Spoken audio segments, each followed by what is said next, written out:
எல்லாருக்கும் வணக்கம். நான் Hema Subramanian. Welcome to home cooking Tamil. இன்னைக்கு நம்ம ஒரு ஹெல்த்தி பிரேக்ஃபாஸ்ட் ரெசிபி தான் பார்க்க போகிறோம். யூஸ்வல் நம்ம கோதுமை ரவை வச்சு உப்புமா தான் செய்வோம். இன்னைக்கு நம்ம கோதுமை ரவை பயன்படுத்தி ஒரு அருமையான இட்லி தான் செய்ய போகிறோம். வாங்க இது எப்படி செய்யறதுன்னு பார்க்கலாம். ஃபர்ஸ்ட் நம்ம கோதுமை ரவை வறுத்துக்கலாம். ஒரு பேனில் 1 கப் கோதுமை ரவையை சேர்த்துட்டு மீடியம் ஃப்ளேமில் 5 நிமிஷத்துக்கு வறுத்துக்கோங்க.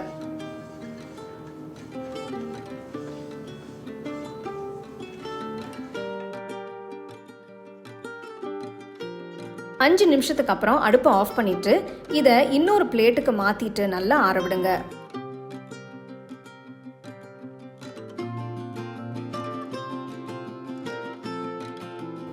கோதுமை ரவை இப்போ நல்லா ஆறிடுச்சு. இதில் 1/2 டீஸ்பூன் உப்பு, அப்புறம் நல்லா பீட் பண்ண தயிர் 1 கப் ஆட் பண்ணுங்க. பார்த்தீங்கன்னா கோதுமை ரவை தயிரை உடனே அப்சார்ப் பண்ண ஆரம்பிச்சிருச்சு. நெக்ஸ்ட் கொஞ்சமாக தண்ணி ஊற்றி நல்லா மிக்ஸ் பண்ணுங்க.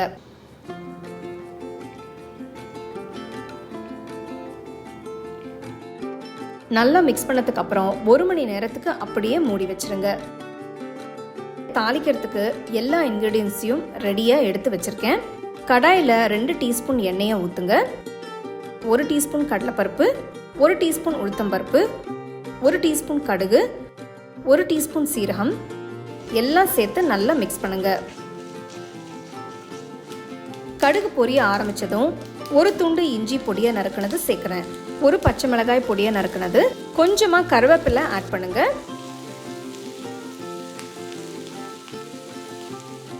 கால் டீஸ்பூன் பெருங்காயத்தூள் சேர்க்கிறேன்.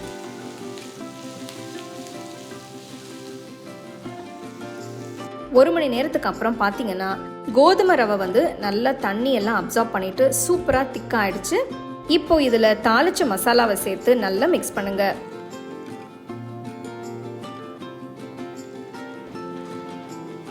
மாவு ரொம்ப திக்காக இருக்கிறதுனால நான் 1 டேபிள் ஸ்பூன் போல் தண்ணி ஆட் பண்ணுறேன். இது கரெக்டான கன்சிஸ்டன்சி கிடைக்கிறதுக்காக.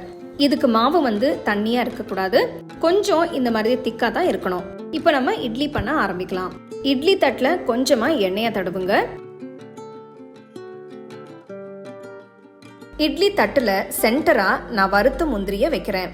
இது சும்மா சர்வ் பண்ணும்போது பார்க்க நல்லா இருக்கும். அதுக்காக கொஞ்சமாக மாவு எடுத்து இட்லி தட்டில் ஊற்றுங்க.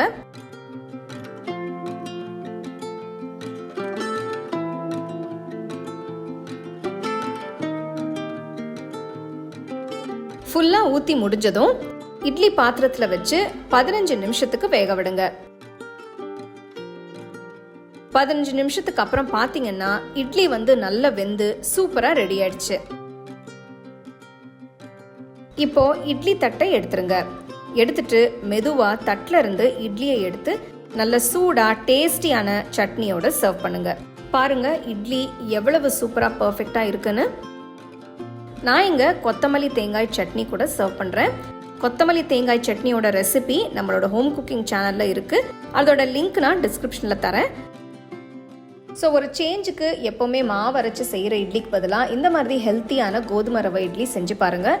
உங்களுக்கு பிடிச்ச சட்னி சாம்பார் வச்சு சாப்பிட்டுட்டு உங்கள் ஃபேமிலி ஃப்ரெண்ட்ஸோட ஷேர் பண்ணுங்கள். உங்களுக்கு இந்த ரெசிபி பிடிச்சிருந்தா லைக் பண்ணி ஷேர் பண்ணி ஹோம் குக்கிங் தமிழ் சேனலுக்கு சப்ஸ்கிரைப் பண்ணுங்கள். மறக்காமல் பெல் ஐக்கானை கிளிக் பண்ணுங்கள். The second edition of our home cooking book is now available on our website 21frames.in. I'll give you the link in the description. You can go and check it out. The book is currently available only in India for now, so you can place your orders on 21frames.in.